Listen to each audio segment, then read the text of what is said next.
Okay. Geez, that's a nightmare. I'm sorry, everybody. I meant to just end my screen share, and I accidentally ended my broadcast. So I'll give it a second. That's terrible. They're just, the two buttons are right next to each other, and yeah. Sorry. Anyway, let me reset up this stuff. But yeah, so if you're interested in any Dirt Cheap Daily stuff, I mean, I'm not making a ton of money on them. Like $1 or $1.50 for hats and t-shirts and stuff. It's more just so if you guys want to support the channel, you can get stuff. I think these logos are cool. I really like the t-shirt, and it's not like big and chunky. I don't know. Anyway, yeah. Let me revisit this. Part 2. Okay. Now we go here, and I open up my chat window again.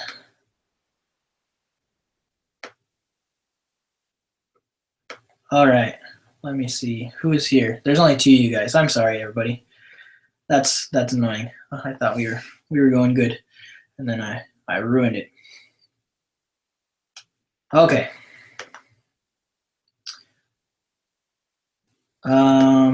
Really quick, let me check this. So now, so it's 2 o'clock. I had planned to do that a second. If you're watching this not live, you can check out the part 1 of today's live stream, and I go over how I would go about searching Craigslist and buying a car to modify with a budget of $2,500. And I was able to find a pretty dang good car, so that worked out really well. Go check that out. That's my buying tips and how-to video, but I'm going to do a full episode on it. But okay, let me see if I just screwed myself over completely or not, because I think I left a lot of people on that last live stream. Anyway, well, we're gonna go ahead and move forward with the next section. I am going to end this live stream with a sneak peek of next week's finale episode of the Legacy GT. So I'm doing like a year-end video, and since I did finish the turbo build, mostly finish it. I mean, it's never going to be done completely, but it's done-ish. And so I'm doing a finale episode, like I've done a finale when I painted it and when I did the, I don't know if I did when I did the manual swap, but kind of like my finale episodes, not really the same, not really the same format as the finale episodes I've done in the past, but it is going to be a finale. And this one's more of a year-end finale because I've been doing my YouTube channel and my Instagram for a full year now. And so it's going to be a great episode. I really like the format that I've chosen to do it, and I really like the content in it. It kind of goes over the backstory of how I started Dirt Cheap Daily, why I started Dirt Cheap Daily, and then kind of my progression, the Legacy GT's progression throughout the year, and how it ended. And so it ended with a surprise. And so I'm going to show that. There's a little trailer preview, half of a little section of the video that I'm going to go ahead and show on screen for you guys during the live stream today. But I did want to get to any questions if anybody has them. I know there's only 6 people watching this right now, but I do want to answer any questions that anybody has. So go ahead and type them out. I know this is delayed a little bit from me actually talking to where it goes on screen. So yeah, there's only 7 viewers right now. I think I lost a bunch of people when I accidentally ended my last live stream. But Debbie, you're on here. What were you asking me about yesterday? You weren't talking about a catch can, were you? That was somebody else.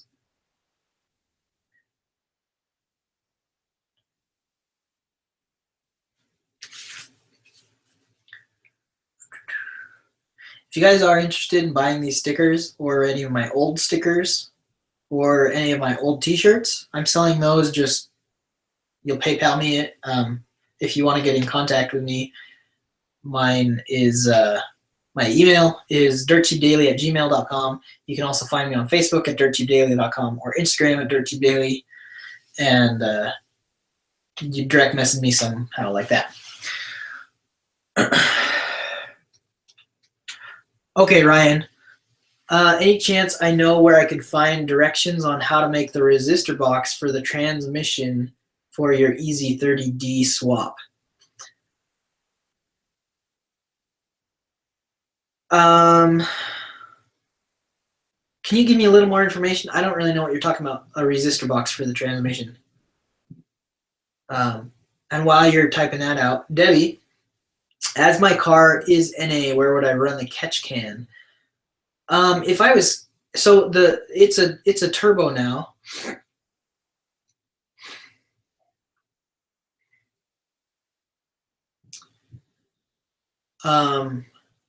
The catch can I would run from the valve cover breather. I would run it inline in the valve cover breather because I have right now my turbo setup is the same as it was set up when it was NA. So I have a valve cover breather that goes a hose from both valve covers that go into the intake before the turbo and after the MAF. I think it's after the MAF. I'm trying to remember. Pretty sure. Anyway, it's like it was stock. And so I would do I wouldn't do it anywhere near the PCV valve. I would put it inline in the valve cover breathers. So the engine would, because that's where your blow-by is going to be coming from. Yeah, pretty sure. I actually haven't looked into it a ton. So let me know, why would I have to run it off the PCV valve instead of the valve cover breathers? Is that where you run catch cans? I haven't done a ton of research on it, other than I've watched people and seen people build them from scratch. I haven't actually done the research on where to install it.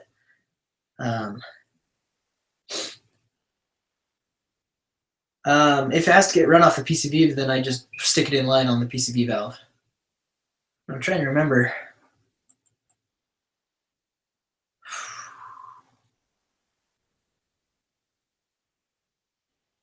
I'm trying to remember where my PCV valve is even, or where it's just been so long since I've been working on my Legacy GT that I've forgotten everything.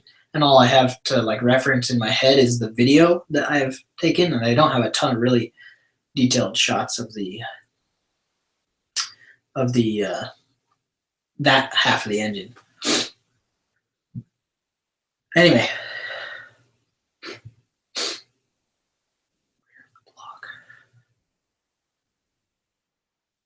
Yeah, I'm not sure. I need to look in. I need to find a picture of my engine and do some research on it. But I'll have all that information in an episode when I do eventually build a catch can for it.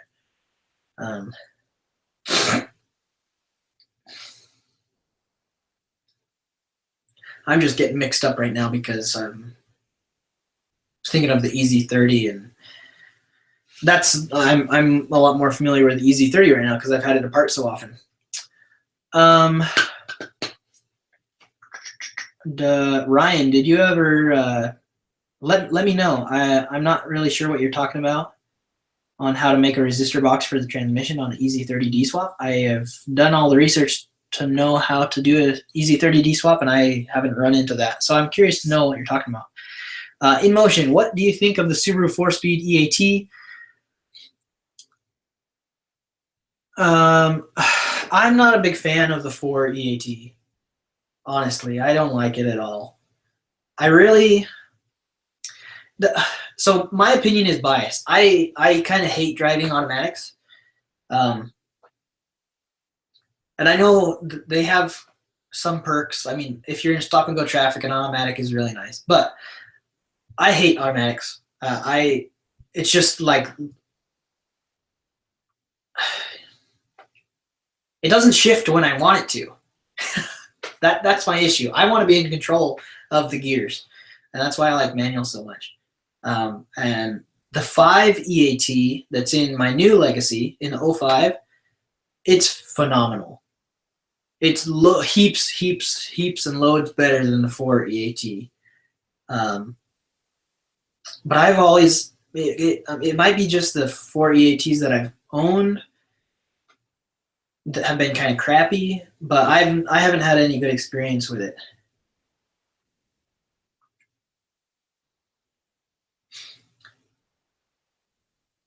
Okay. Ryan, the EZ30D was only available in an auto from my research. Peeps have been trickling the into the actual rewiring. Yeah. I know what you're talking about now. There is no manual ECU. Correct. And so I'm halfway through the swap, but I'm overseas in the winter. Done some research as well. Yeah. So I've done a ton of research on the EZ30D swap, and I've done a manual swap.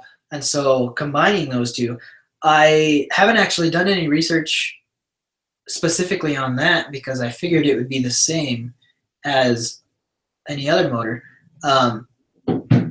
But I think you're in luck. I think it's going to be the same as a standard manual swap because they do offer an EZ30D with a 6-speed or a 5-speed in like Australia and Japan.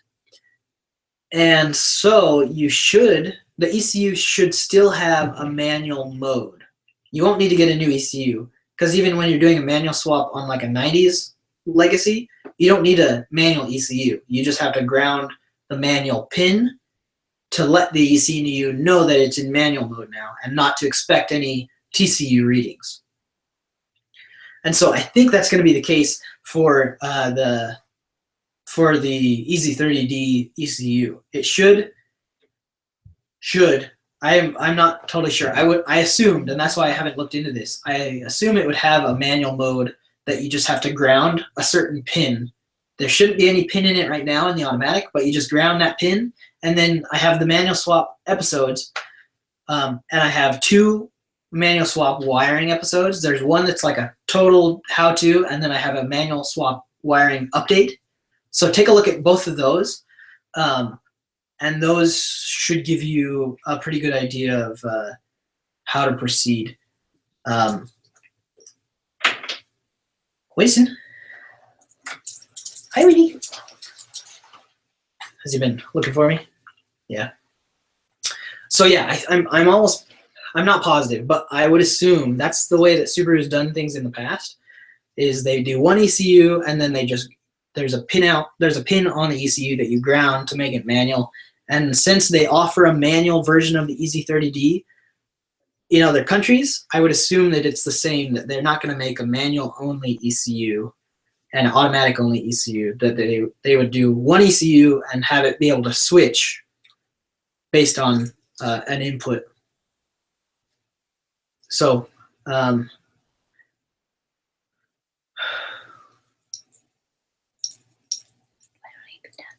huh?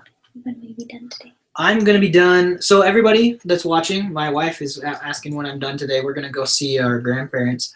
I'm going to be done with this. It's 2:11 my time. I'm going to be done with this at 2:20. Okay, so we have 15 minutes left basically of this live stream. But I think that's a good idea, Christian, doing a weekly Skype video conference to just talk about Subaru stuff. I think that could work out pretty well. Since most, like Christian, Debbie, Ryan, Serial, all you guys that are kind of on right now, there's only 8 of us. But since you guys are kind of regulars, what time would be goodish for you guys? Because I'm totally open with that. That'd be cool. I'm always down to talk Subaru stuff, and that's why I really enjoy these live streams. Because I can hear feedback from you guys live. Because when I'm doing my episodes are usually 2 to 3 weeks behind live. And so when people comment and give me input, like in the comment section of my videos, it's like, dude, it's been put back together for like 3 weeks already, and it's working. I figured it out. So that would be cool.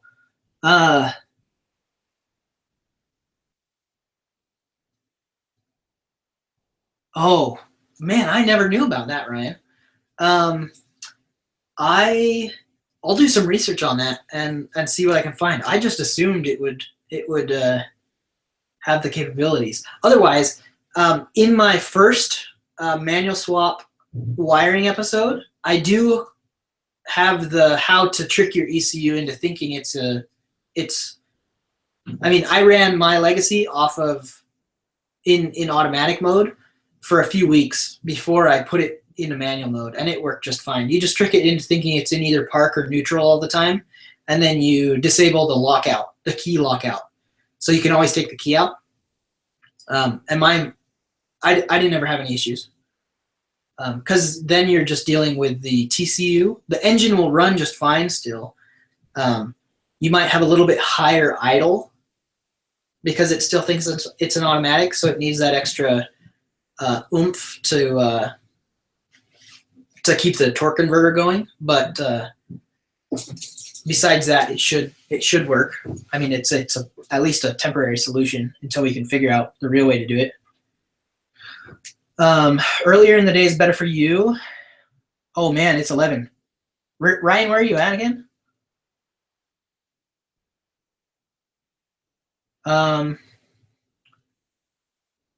InMotion, I go check out that here. I'll put it up on screen. Let me see here. Well, I know I can put stuff on the screen here. Slate in, slate out. Okay, so if I get play and I'm live, I don't know how to do this. Anyway, I will show you guys on here really quick. We have 6 minutes left. I'll keep this open.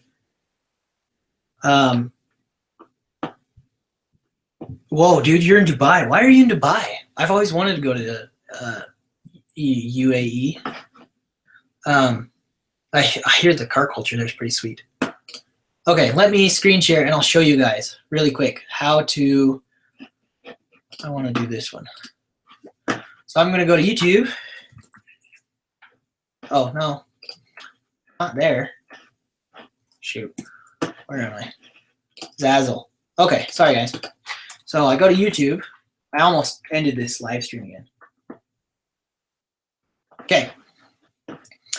And lock. And I go to Subaru manual swap wiring. And this one. This is the one you want to go to. So this one here, the first little bit of this. Welcome to another episode of Dirtcheapdaily. Whoa. Okay. So this one right here, in the first like 5 minutes of this, I show you how to disable the key lockout.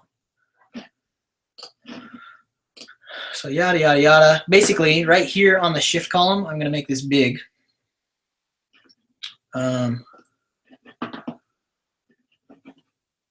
You can see me kind of talking about it. There's this little relay when you put your foot on the brake.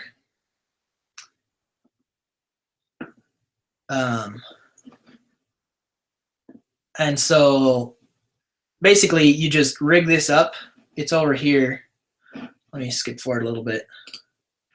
It's right here. This little trigger switch. And you just splice those together on this right here. No, I'm gonna go forward. Oh, it's because I'm zoomed in. So I just butt connected these two together on this connector right here, just like I'm showing, which was kind of a stupid way to do it. And then I plugged it back into the main harness connector like that. Anyway, that's how you disable the key lockout. Pretty simple thing to do, and way easier than I thought it was. So go check out that video, because then you can hear me talking about it and get a good idea. What engine is in the 2017 WRX? I think the 2017 has the FA20, which is the direct injected 2-liter that is in the BRZ, or that like debuted in the BRZ in 2015, or I think is when the BRZ came out. Coherence, you have a phase 1 9622 GT, yeah, go for it, dude. The 2.2 handles, it can deal with a lot of boost. And I mean, my 2.5 ECU is doing just fine, adjusting the timing and everything. So yeah, go for it. Hopefully, I don't know, hopefully that helps Serial. Okay, so it's 2:17, and I do want to show you guys this mini teaser preview, and I'm going to cut it after. I mean, I'll come back on here and end this live stream, but that's all the questions I'm going to take. Ryan and InMotion and Debbie and Coherent, everybody who wants to do a weekly live stream, comment in the actual comment section, not in the live chat. Comment in the live, in the comment section when works for you, and make sure to include your time zone, because somebody said like 8 p.m. and I don't know what time zone that is. So include what time frame works for you, what day of the week works for you, and your time zone.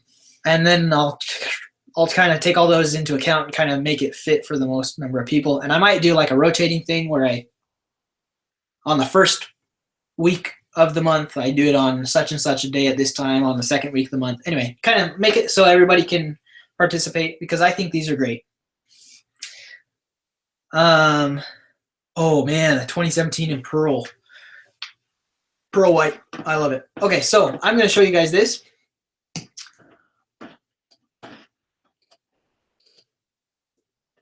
And we're going to do it to it. Okay. Now, here is my teaser for my finale that is going to air next week. I'm pretty sure it's going to be on Tuesday, but it might be on Wednesday because it's a longer video and it might take it a little longer to upload. So,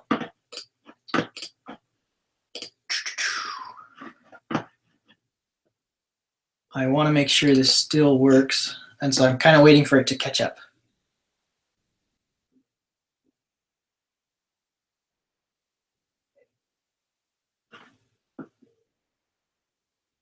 Yeah, okay.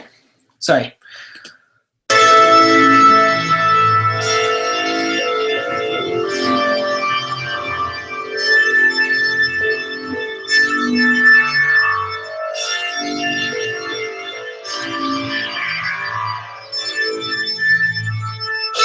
I knew the skies were blue and the sun was shining, but my mindset was telling me otherwise. What could I think? Everything seemed to be fading away from my grasp. Was I done? Or was this only the beginning?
Just break some.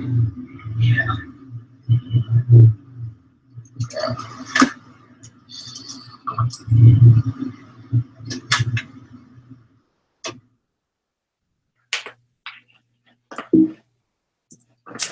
And so there you have it.